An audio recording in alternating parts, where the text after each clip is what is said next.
Gising ng maaga ang crypto market ngayon dahil po sa isang napakalaking balita na gumulat sa buong mundo ng finance at technology.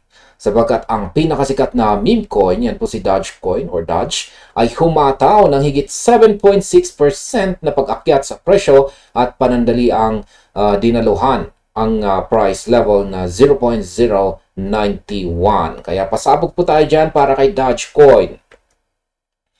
Ang dahilan po sa likod ng biglaang revolusyon na ito ay walang iba kundi ang blockbuster stock market debut o ang initial public offering or IPO ng SpaceX sa United States exchanges.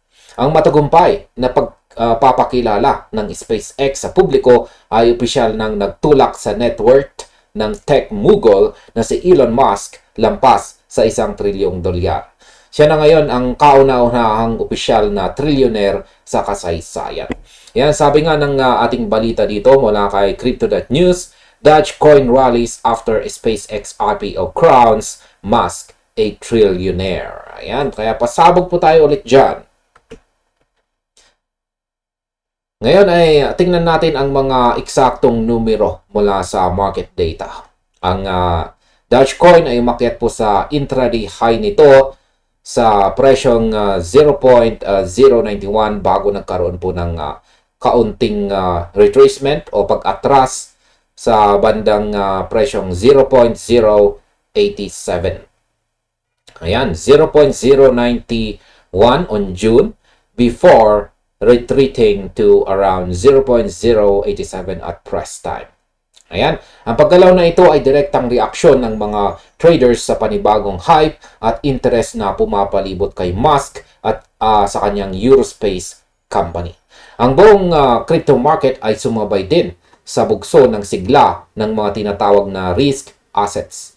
Si Bitcoin ay nagawang bumalik po sa presyong $64,000 na price level matapos po ang ilang araw na panghihina. At marami sa mga major digital assets ang nakabawi na rin sa kanilang mga nakaraang losses. Sa kabila ng lahat ng ito, si Dogecoin na kilala sa pagiging sensitibo sa anumang galaw ni Elon Musk ang nanguna bilang isa sa may pinakamalakas na performance sa trading session na ito. Ayan, pag-usapan po natin ang mga detalye tungkol sa naganap na SpaceX IPO dito. Upang lubos po nating maunawaan kung bakit ganito lang ang reaksyon, kung bakit naging ganito na lang ang reaksyon ni Dogecoin, kailangan po nating silipin ang detalye ng SpaceX IPO. Ang kumpanya ay nagsimula pong mag-trade sa halagang $150 bawat share. Ayan, $150 per share. Ang presyong ito ay mayroon pong 11% premium kumpara sa original na IPO price na itinakda sa $135. Ayan, an 11% premium to its $135 IPO price. Hindi pa dyan nagtatapos ang momentum dahil ang shares ay mabilis na umakyat pa sa peak na $176 bawat isa bago po nag-stabilize sa humigit kumulang $161. Ayan. Shares later surged to $176 before easing to roughly $161. Kaya pasabog po tayo dyan para kay Dogecoin muli. Ang agresibong pag-akyat ng stock na ito ay nagtulak po sa kabuuang valuation ng SpaceX lampas po sa $2.1 trillion. Ayan, to above $2.1 trillion na. Kaya dahil sa dambuhalang ownership stake o dami po ng pag-aari ni Elon Musk sa kumpanyang ito, ang kanyang personal na yaman ay formal nang lumampas sa $1 trillion mark. Ayan, napakatindi. Musk ownership stake made him the first person to surpass $1 trillion fortune. Napakatindi. Sa kasaysayan ng modern investing, tuwing gumagawa ng malaking milestone itong si Musk, si Dogecoin ay palaging nakakatanggap ng mataas na volume mula sa mga retail at saka institutional traders. Ang hype na dala ng SpaceX listing ay nagsilbing gasolina para sa breakout ni Dodge mula sa mga nagdaang bearish ranges nito. Gayunpaman, ang mabilis na pag-atras ng presyo mula sa 0.091 patungong 0.087 ay nagpapakita na ang mga panandaliang speculators ay mabilis ding nag-take profit o nag-lock ng kanilang mga kita habang mainit pa ang market. Ayan, pag-usapan naman po natin ang technical analysis. Dito naman po tayo sa technical na aspeto ng chart gamit po ang data mula sa 4-hour chart ni Dogecoin. Kung titingnan po natin ang structure ng presyo, si Doge ay matagumpay na nakabawi mula sa kanyang local na mababang price level noong nakalipas po na June 6 kung saan ay nasa presyong 0.0776. Mula sa puntong iyon, nagawa nitong basagin ang isang descending trend line o pababang direksyon na nagpahirap at pumigil sa presyo sa loob ng higit isang linggo. Yan, dito sa chart, ayan po yung dashed line na pababa dito. Ayan. Yan po yung descending trend line na tinutukoy natin dito.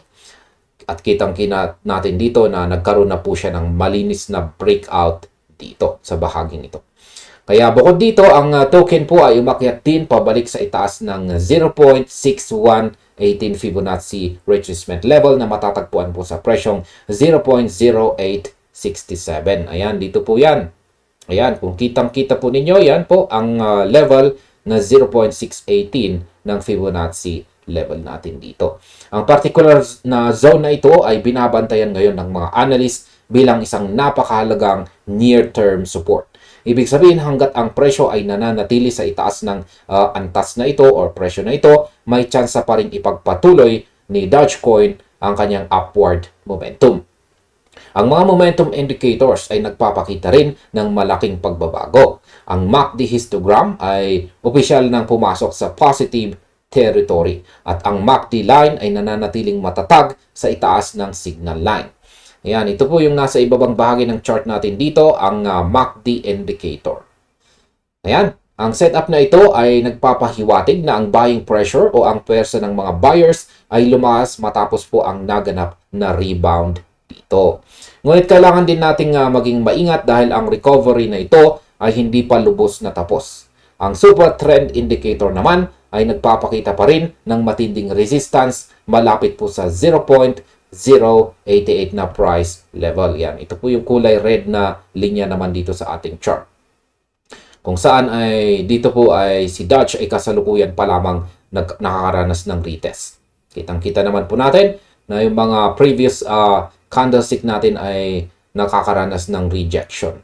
Ang isang sustained move o permanenteng pagsasara po ng candle sa itaas ng linyang ito ay maaaring magbukas po ng pinto para pasukin ang mga susunod na Fibonacci resistance zones dito po sa presyong 0.0896 at maging dito sa 0.0924. Kung sakaling tanggihan o ma-reject po ang presyo dito sa 0.88, maaari nating makita ang muling pagbaba nito upang i-test ang support naman dito sa 0.0827 or katapat yan po ay nasa Fibonacci level na 0.786. Yan po ay hanggang sa pinakamababang antas po nito kamakailan. Kaya yan ang warning po ng analyst. Yan at pag-usapan naman po natin ang warning ng analyst dito at ang market outlook. Sa kabila ng pananabik ng dala ng balita na ito, maraming mga batikang observers dito sa market ang nagbigay ng babala tungkol po sa katatagan ng pag-akyat na ito. Ilang analyst po ang nagpahayag na ang biglaang pagtaas ni Dogecoin ay bunsod lamang ng emosyonal na reaksyon ng publiko sa trillionaire status ni Musk at sa SpaceX debut. At hindi po dahil sa anumang pagbabago sa pangunahing fundamental use case ni Dogecoin mismo. May mga karagdagang alalahanin din na nagmula sa pangkalahatang pananaw para kay Bitcoin. Sa pinakahuling ulat po na inilabas ng Galaxy Digital, ayan, mayroong projection o posibilidad na si Bitcoin ay maaaring dumanas muna ng pagbaba patungo sa $30,000 na price level bago ito tuluyang makatagpo ng isang matatag na market bottom. Ayan. Galaxy Digital projected that Bitcoin could eventually fall toward $30,000 before establishing a market bottom. Kung ang senaryong ito ay magkakatotoo sa mga susunod na buwan, maaari itong magdulot ng mabigat na negatibong sentiment sa buong digital asset market. Partikular na po sa mga speculative assets tulad ni Dogecoin. Sa kasalukuyan, malinaw na ang kapalaran at galaw ni Dogecoin ay nananatiling nakatali po sa atensyon at ingay na nililikha ng mga tagumpay ni Ginoong Elon Musk. Habang positibo po ang naging tugon ng mga panandaliang traders sa SpaceX listing, ang kawalan po ng kakayahan ng token na panatilihin ang intraday peak nito ay nagpapakita ng kakulangan sa sustained buying utility sa mga ganitong matataas na presyo. At ayan, sa aking kabuuang opinyon, ang kasalukuyang performance po ni Dogecoin ay nagpapatunay muli na ang market sentiment ay isang napakalakas na driver ng presyo sa short term. Ngunit ang pangmatagalang direksyon ay nakasalalay pa rin sa pangkalahatang kalusugan ni Bitcoin at ng macro market. Ang SpaceX IPO ay isang makasaysayang kaganapan para sa traditional finance at ang epekto nito sa crypto ay isang patunay kung gaano kalaki ang impluwensya ng tech ecosystem sa mga digital assets. Dapat po tayong manatiling mapagmatsyag sa lahat ng mga darating na araw kung magagawa ni Dogecoin na gawing semento ang kanyang support dito na 0.0867 bilang kanyang bagong support floor o kung tuluyan itong hihilain pababa ng mga nagaganap na profit taking. Ang market momentum ay mabilis pong magbago, kaya ang masusing pagsubaybay sa technical structures at saka on-chain analysis ang siyang pinakamainam na protection natin dito. Kaya sa kabuuan, ang aking masasabi dito ay ang susunod na linggo ang siyang magpapasya kung ang rally na ito ay simula ng isang malawakang altcoin season o isang panandaliang bugso lamang ng emosyon. At ayan, marami pong salamat sa inyong panunood. At dito na po nagtatapos ang ating video dito. At maaari po na rin po ninyong isunod na panoorin ang recommended video natin dito.